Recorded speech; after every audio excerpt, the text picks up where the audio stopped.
Sa kuha ng CCTV na ito, mapapansin na habang nagpapahinga ang isang lalaki, bigla na lamang bibilis ang kanyang paghinga.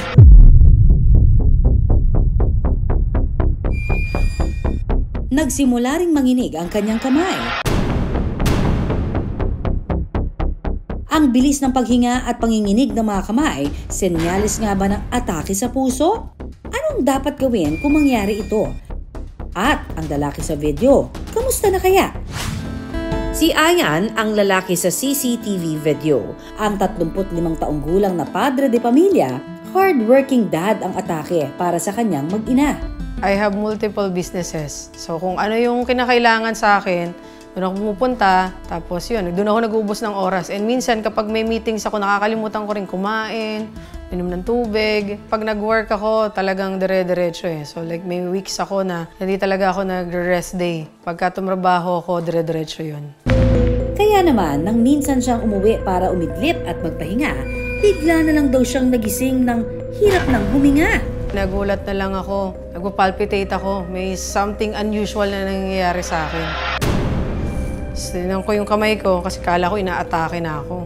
Dahil sa kaba, napahawak siya sa kanyang dibdib. Parang may something na mabigat sa chest ko. Mabigat siya tapos sobra yung palpitations. Tapos nararamdaman ko rin sa kamay ko na parang nagsishake. Actually, akala ko talaga inaatake na ako doon. Akala ko may heart attack na nangyayari sa akin. Actually, yung father ko, stroke patient, for 10 years, lagi siyang ilang multiple heart attacks din yung nangyari sa kanya. Kahit balot ng takot ay pinili niyang kumalma ng mga oras na yon. Fear yung unang pumasok sa akin, pero pangalawa is inisip ko agad yung mga mahal ko.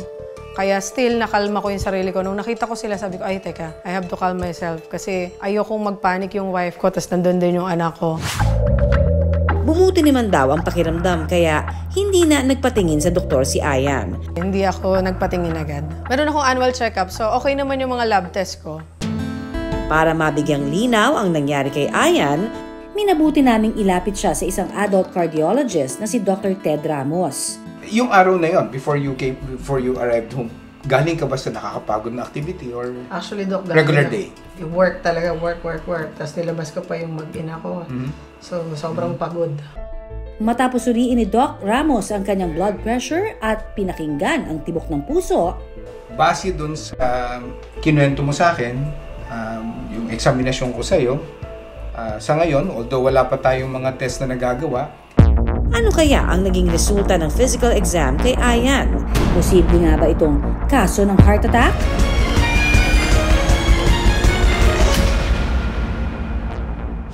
Ayon sa Philippine Statistics Authority o PSA, noong pong nakaraang taon, nangunguna ang ischemic heart diseases o mga sakit sa puso sa dahilan ng pagkamatay ng mga Pilipino. Kaya naman mga kapuso, ingatan po ang ating mga puso. Napakaraming klase ng heart disease pero tama ka, yung ischemic heart disease, yan ang leading cause of death ngayon. No? In many parts of the world, including yung Philippines, ang ischemia o ischemic heart disease, ang ibig sabihin nun, kulang yung supply ng dugo sa kalamnan o muscle ng puso para sa pangangailangan niya.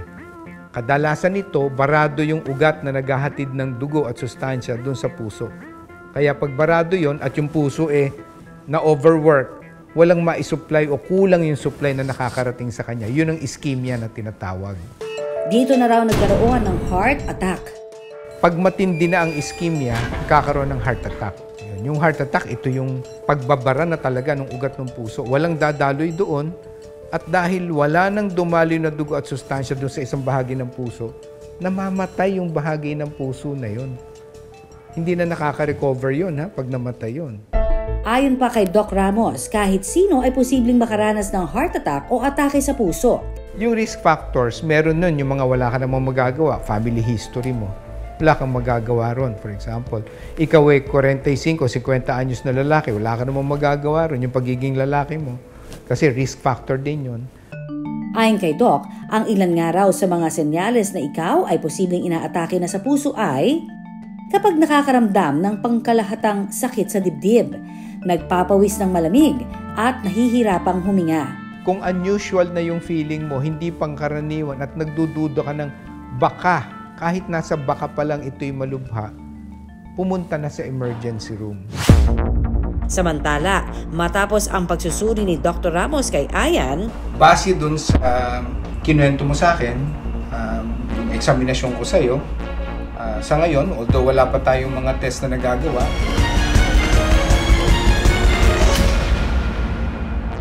hindi pa ako kumbinsido na sa puso galing yung dinaramdam mo. Dahil nga naramdaman mo siya nung nakapahinga ka. posibleng anxiety o panic attack daw ang nangyari kay Ayan. Marami sa atin na pag anxious tayo or bagabag yung isip natin, nakakaranas tayo ng ganun. Yung kaba, kalabog ng dibdib, partikular, no? Yung panlalamig, yung nanginginig, yung kamay. At ito yung kusang lumilipas. Pag nalibang yung isip mo sa ibang bagay, lilipas yun. Hindi man atake sa puso ang naranasan, hindi pa rin daw dapat pakampante si Ayan. Kung susuriin mo yung background niya, na bata pa siya, wala siyang high blood pressure, nakita naman natin yung BP niya, at saka alam din niya, wala talaga. Wala daw siyang diabetes, ang cholesterol niya okay. Isipin mo, hindi sa puso. Pero dahil yung ama niya ay nagkaroon ng documented na heart disease, heart attack. So like I said, marapat lang na suriin pa ng mas malalim. Gumaan naman daw ang dibdib ni Ayan nang malaman na posibleng hindi heart attack ang nangyari sa kanya. Siyempre, malaking gaan sa loob na nakausap ko rin si Doc at sinabi niya na ito ay posibilidad na mental stress at malaking epekto to na parang physical stress din. So, papatuloy ko yung annual check-up ko yearly na to make sure na okay yung heart ko at okay yung katawan ko.